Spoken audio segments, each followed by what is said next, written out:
Hey, welcome to the Early Morning Musician. This show is for artists committed to creating in the margins. Before their day jobs, after the kids are asleep. From the business trip or the basement. We get it, and we're going to share everything we've learned along the way. Welcome to The Early Morning Musician.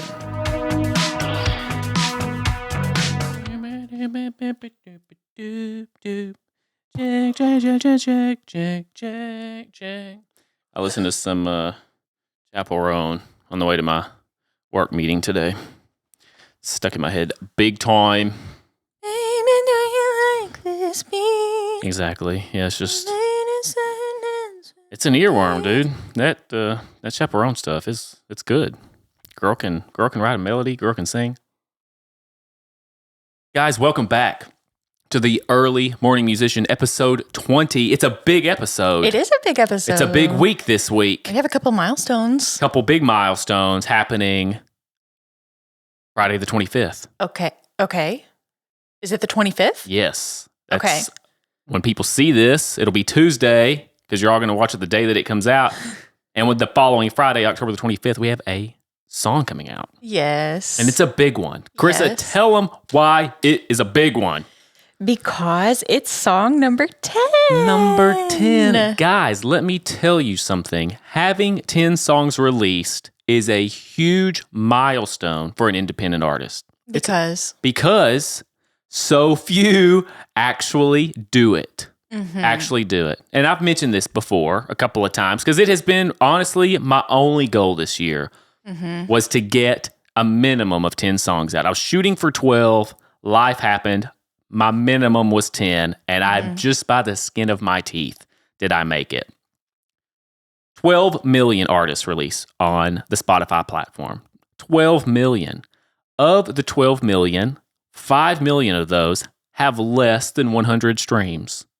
What? Yes, you heard that right. 5 million of the 12 have less than 100 streams. We passed that milestone pretty quick. Less than 100 streams 100 total? streams total. Okay. 5 million. Boom. We passed that one pretty quick. That's a really large... I know. That's really nuts, large ain't it? Now number. listen to this next one. The next one, out of the 12 million, 10 million of those artists have released less than 10 releases. So 10 million out of 12 million have released less than 10 songs or podcasts or whatever it is. So like the whole platform. 10 million have released less than 10 releases. Okay. That's nuts. Okay. So this Friday, October 25th, we will technically be speaking, at least from a release perspective, we are ahead of 10 million other independent artists. Woo! Whereas output Nailed it. and consistency are concerned. Yes. Yes. Yes. Which is really exciting. Yes, and that's what this episode is about. Is about the importance of output and consistently releasing, because so many big artists that we listen to today Quit too soon. And a lot of the major pop stars and stuff that you see popping off on the radio, you might have just heard about them in the last year or two. But the truth is they were an overnight success a decade in the making. Who am I talking about? Chapel Roan, great example. She started releasing music in 2014, right? Wow. 2014, a long time ago. Now, 10 years ago. 10 years ago. Now, initially, she did see some like immediate success. Like first couple of years, she got some traction. She actually got a record label. It looks like, oh, here she goes, off to the races. But if you guys have heard that early stuff, she was singing cursive, so it was really different. It was super different, but for the time it made sense. Yes. But it never really got any traction. And then lo and behold, a few years later, she gets shelved as an artist. A few years after that, she gets totally dropped. That's 2020. In the year 2020, she gets dropped from her label. Could you imagine, after doing music hardcore for 6 years, not nonstop, you are a full-time musician for 6 years, you put your heart and soul into it, and it ends with a record label dropping you and you having no success, starting back over. What did she do? She kept going, got another record label, got another deal. A few years later, here she is. She's what she is today. Like, Hot to Go. I don't know if there's a single person on the planet who hasn't heard Hot to Go. Like, between Spotify and TikTok, like, everyone's heard it. But it's literally 10 years. Like, it literally took the girl 10 years and 2 record deals to finally step into success. So many artists would have quit way sooner. Absolutely. You know what I'm saying? Absolutely. I mean, I think that by the time, notwithstanding how much work it took to get her to her first record deal, but then the catastrophic disappointment of being dropped, the finality of that, getting a record deal is like finding the needle in the haystack. She thought she had the precious. She thought she had it. Yeah.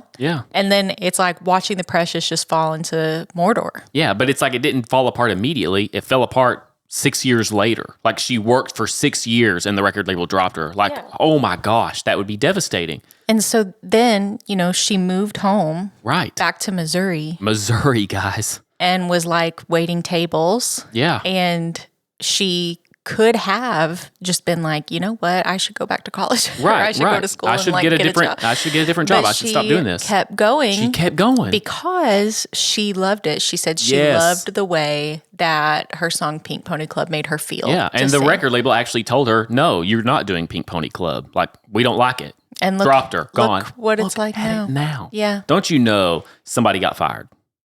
Somebody, I think it was Atlantic Records. Somebody got fired. I'd be curious. If you know who it is, put in their name in the comments. Let's shame them. Just kidding. Don't do that. Just crazy. Again, another big name, Sabrina Carpenter. These last year or two, she has really blown up. And again, she's one of those artists.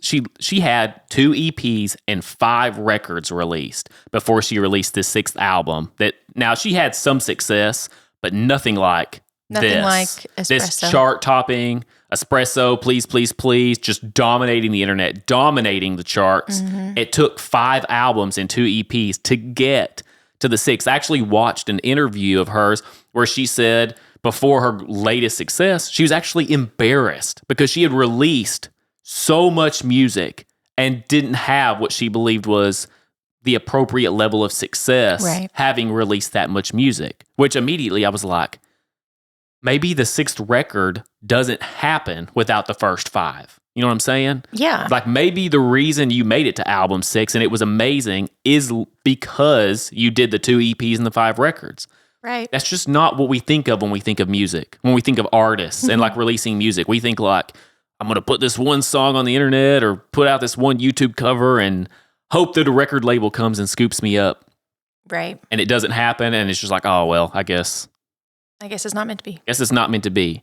But I guess what? I got a few more. I want to play a little game with you. Oh my gosh. Okay. Is that okay? I didn't tell you we're doing this. Uh-huh. Are you ready? Uh-huh. All right. So I've got a list of a few other artists that had some surprising success stories a little later in life. Okay. I'm going to see if you can guess it'll either be you'll be guessing their age or the amount of work they put out before they saw their success. I'll let you know which one you're going to guess. All right. First, Pharrell Williams, right? Everybody knows Pharrell Williams. Yeah. How old was he when he started singing? Not when he got famous or when he had his big success, when he decided to start singing. How old was he? Guess. 16. No. Okay. Keep going. 18. 28. He was 28 when he started singing. Oh my gosh. Now he was in the music industry. He did do some production. He did do some songwriting, but he himself was not an artist. Nobody really knew who he was unless you were in the industry, right? It's kind of stressful. 28 years old. For those of us who have been singing since, I know, it's like, ooh. But now guess how old he was when he released his first smash hit where he sang the song Happy. How old was he? How old was he? 31? 40. No, he was 40. How many of you at home thought Happy was written by a 40-year-old a 40-year-old man who started singing when he was 28? None of you. That's how many. Because I didn't know that till I looked it up. That's not what you think of when you think of success. That's a good one. Here's a fun one. This is a fun one. Butch Vig, right? Yes. Huge producer. Yes. Was in the band Garbage. Unbelievably legendary band. Yeah. Okay, now he produced... But he produced Christina Aguilera. Right, he produced a lot of stuff. Yeah. Okay, but his first major production, the one that like really was like, oh my gosh, Butch Vig, like made him who he is, Nirvana's Nevermind. Mm-hmm. Guess how old he was when he produced that? 30? 36. Guess how old he was when Garbage released their first album? No. 40. No way. 40 years old. Okay. Whoa. Now, obviously, he had been working on music his whole life. He didn't just decide, like, at 40 years old, I'm going to write my first song. No, like, he had been doing music his whole life, but his band didn't release their first. Now, of course, their first album was a smash hit. That's crazy. When you have the producer of, Nevermind as your, come on. Big one. Couple more. Ooh, here's one. Curveball. I'm going to throw you an artist out there, not a musician, like an artist. Okay. Stan Lee. You know who Stan Lee is? Marvel. He created Marvel. Okay. The superheroes, right? Huge. Everybody knows Marvel, right? Okay, yeah. How old was he when he decided to start drawing superheroes? 19? 43. What? You're telling me he didn't start drawing superheroes at 16 years old? He started. Could you imagine if a 43-year-old man today was like, I'm going to draw superheroes and try to get famous? You'd be like, you're an idiot. Yeah. You're going to be homeless. Not Stan Lee. He was like, I'm just going to make the biggest thing of all time. Like, I'm going to die and they're just going to keep making movies till literally everybody's sick of them. We don't want any more Marvel movies, guys. We've seen them. We got it. Did he live to see how successful it was? Well, yeah, he didn't die till like not that long ago. Oh, okay. I mean, yeah, it was explosive. Yeah. Great. Come on. That's He was in like all the movies. You know, he made like a surprise appearance Oh, that's great. in all the movies. Yeah. I love that. Love that for him. His partner, Jack Kirby, this is another little nugget. The Fantastic Four didn't create him till he was 44 years old. 44 years old. Wow.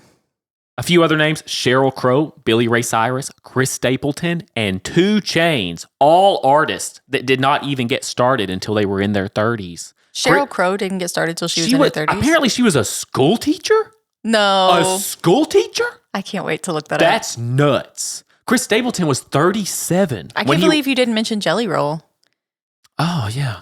Should have. Yeah. And the thing is now, am I missing some details somewhere here and there? I don't know. I Googled it. Okay. I Googled all that information. Don't subtweet me if I miss something. But the point is there is an overwhelming amount of artists who don't even get started and definitely don't see any success until their mid to late 30s and beyond. Like, there were so many artists that were like ridiculously old, like in their 60s when they wrote their first hit. There were a ton of names that were like kind of behind the scenes songwriters that are legendary names in the music business that did not get started till their 50s, 60s, 70s. I mean, it's nuts.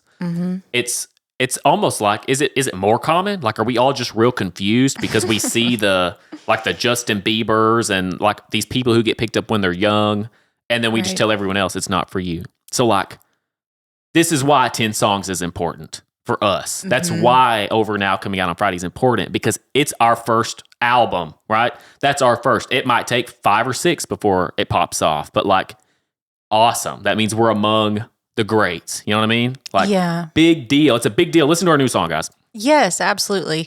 So, if you're young out there listening, the moral of the story is not to start something when you're old. Don't wait. Don't wait. The Don't do moral what we didn't of the wait. story is whatever that you love doing that you're doing right now, don't quit too soon.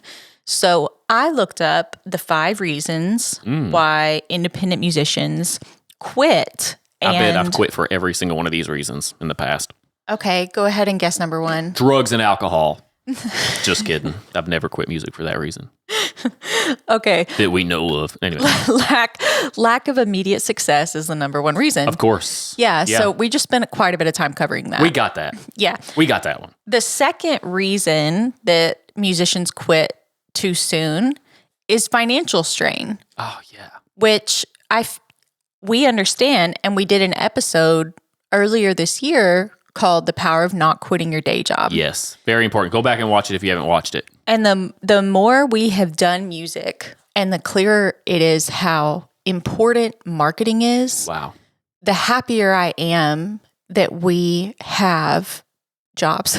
Oh my gosh. Yeah. I mean, it's looking at it now, it's like as an independent artist, you have to have some real good income coming in. The amount of pressure that independent musicians who do not have like disposable income feel to create viral moments is huge. Yeah. And everything that they do kind of rides on how viral is this. And it's difficult for anything that smells like self-promotion to go viral. Yeah. it's difficult for musicians right now to put something out there and people want to hear it. Yeah. Unless they already have some kind of audience.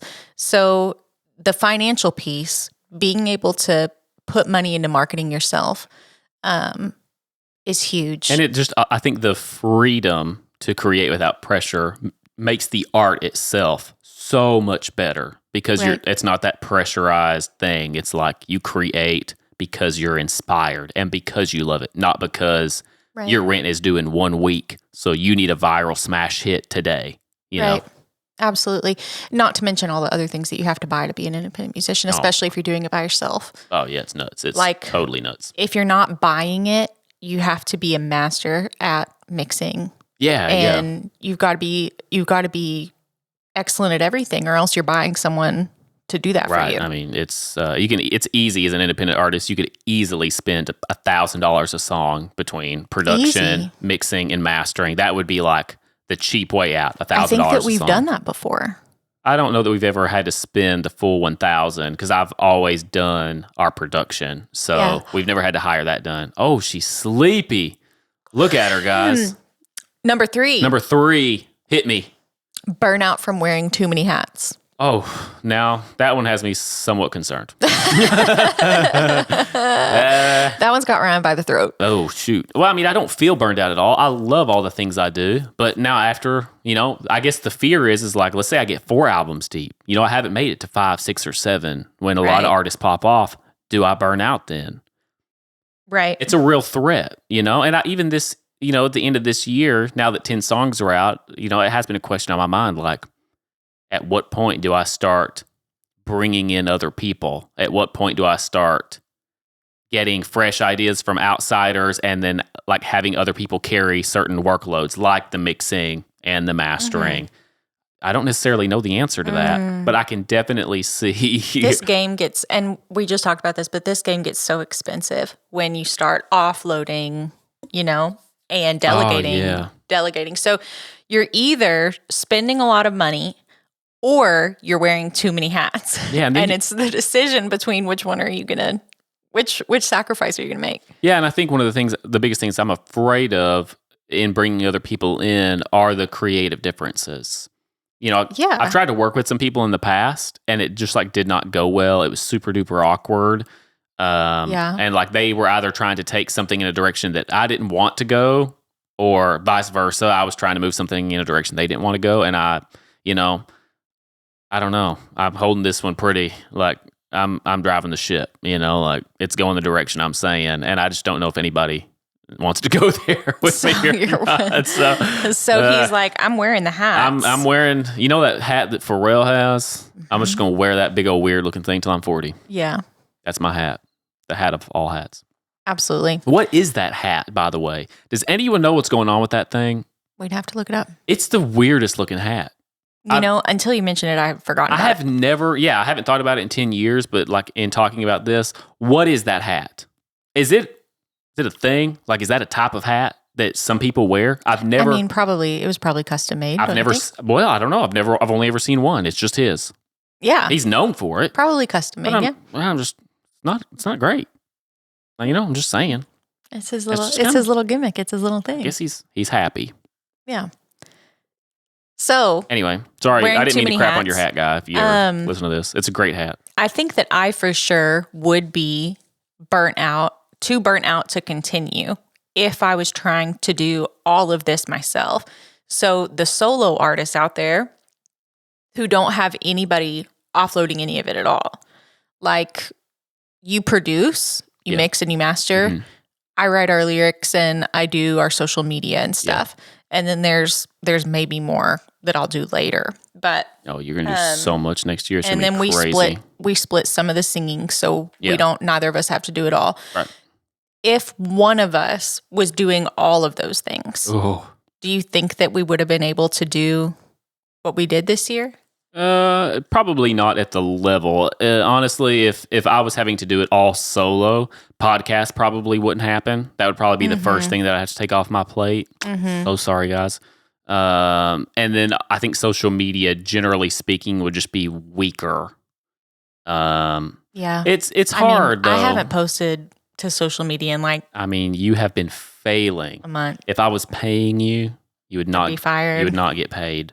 But I still love you Love you too. because you're beautiful. Thank you. It's your looks. Okay. That's why I stay. Thank you. No, but I think there's also a part of obviously being married and having kids is like you guys also need a lot of my time. You know, like Oh, yeah. to be a husband and to be a So father. you're saying if you were a solo artist who didn't have a wife and kids, you could actually move faster. No, I'm not saying I can necessarily move faster. I'm just saying like there's probably a part of that where like if I was totally alone and had no one depending on me, period, in life, then I could probably do more than I think. But I don't know that reality because we got married so young that world doesn't exist to me. Yeah. I got married. I literally I woke up. This was a wild experience. I woke up in my house as a teenager to get ready for my wedding.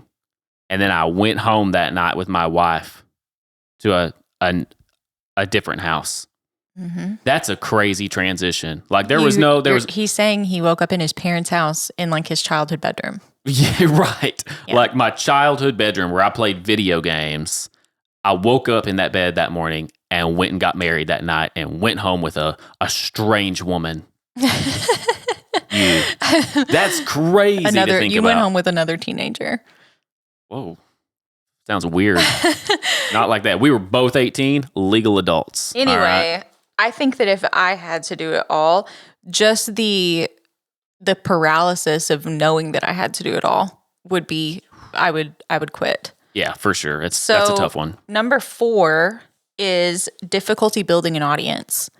And I think that's where probably we are right now. We've experienced that probably the most because the market's saturated as far as like reaching people who aren't your friends and family. And we discovered this year that when your friends and family are the primary people who listen to your music, the algorithm doesn't know what you sound like. It kind of messes it up. Yeah. Y'all don't know this, but when y'all listen to our music and y'all don't actually like other music that sounds like our music, it messes up the algorithm so bad. But we love that you listen. We still to our love that music. you listen, but at the bottom of our like artist page, it starts recommending all these artists that literally could be the opposite of the way we sound. I mean, it's not even because it's what you guys like. It's what you guys like, Yeah. not what we like. But the algorithm thinks that we're the you same. like our music, and that must mean we sound similar to the other artists that you like. Yeah. And it is. We appreciate you listening. Yes. But please stop. No. So we have not found our audience yet, which is like they listen to stuff that sounds like Right. what we make. Right. They like the genre. They like the genre. Yeah. Yes. So that's a challenge. Finding those people. How do you get in front of people who have never heard of you before? You know? Yeah. So we're working through that right now. Yeah. TikTok is the only way that we've gotten, and SoundCloud is probably the only way. Yeah, I mean, we've made a couple playlists here and there, and that's cool. But I think Yeah. ultimately it's going to take some actual marketing to get over that initial hump of, Yeah. you know. And we got on a couple playlists that Brazil seems to stream a lot. Yeah, we've got on some rando So, playlists. We found a Brazilian audience, maybe Thank you, Brazil. a little one. Okay, and number 5 is lack of support and encouragement. Oh, Peers, family, sad. industry. So they have to be completely self-motivated. you do have to be that. I feel like Yeah. you have to be that regardless. In fact, I feel like if you're going to do anything that is remotely artistic, whether it's music or you know, whatever your art may be, even if you're just like a small business owner, like you're going to have some extremely tough skin. Like Yeah. people, especially in music, like no one really wants you to make music. Like no one's asking You you, have to have do a that. lot of love for The craft. Yeah, you and do. it literally cannot be about someone patting you on the back or telling you how awesome you are. It has to be, I love to create. I mean, even other hobbies that people have. Like we're here in the South and it's hunting season now. So Yeah. everybody's going out and they spend a lot of money, they spend a lot of time, they make a lot of sacrifices, but they actually do bring home something Yeah. that feeds their family and kind of makes it pay off. Kind of. They spend so much money though on the guns and the gear and the camping fees and But it's a lot. I mean, they bring home something substantial. You can fill up a deep freeze with. Yeah, but if you have to spend $2,000 in crap, how many? I mean, yeah, if you kill a deer or multiple deer, every year, will it pay for itself eventually if you stop buying stuff? Sure. I'm just saying they bring home something. I'm They saying do. that like What are you saying? when I you're don't. in You saying because I don't hunt, I don't bring home something? I'm saying that the music Listen. does not bring home something substantial until it's in huge numbers. I just want you to tell the audience who paid for this house. Okay. The Lord Jesus. That's true. You got me there. Touche. Every stream is like 0.0000 something of a Yeah, it's cent. like a fraction of a penny. So Yeah. until you're in like huge quantities, you're Yes. not bringing home anything You're from the right. music. And people, around you may not love it. They're not going to motivate you to do it. No. So there are no external rewards. In fact, they may discourage you. Like, hey, you're making a bad decision. Yeah, you have to are be humiliating really like yourself. internally rewarded for no reason except Right. for that you just really like to do this. You have to learn that it takes 10 songs to be ahead of 10 million other people on Spotify. And you got to make it your goal that year to release 10 Yeah. songs. And there's like a weird relationship with failure that artists have to develop Yeah. where they see it as like positive, like forward motion, Right. where it doesn't feel like personal anymore. It feels like paying the dues, It's like Yeah. everybody does this. This means I'm on the right track. Right. That kind of relationship with failure is hard to cultivate. So all that stuff, you got to be really internally motivated in order to want to do it. And those are the top 5 reasons that Yeah. most artists quit is because it's not fun.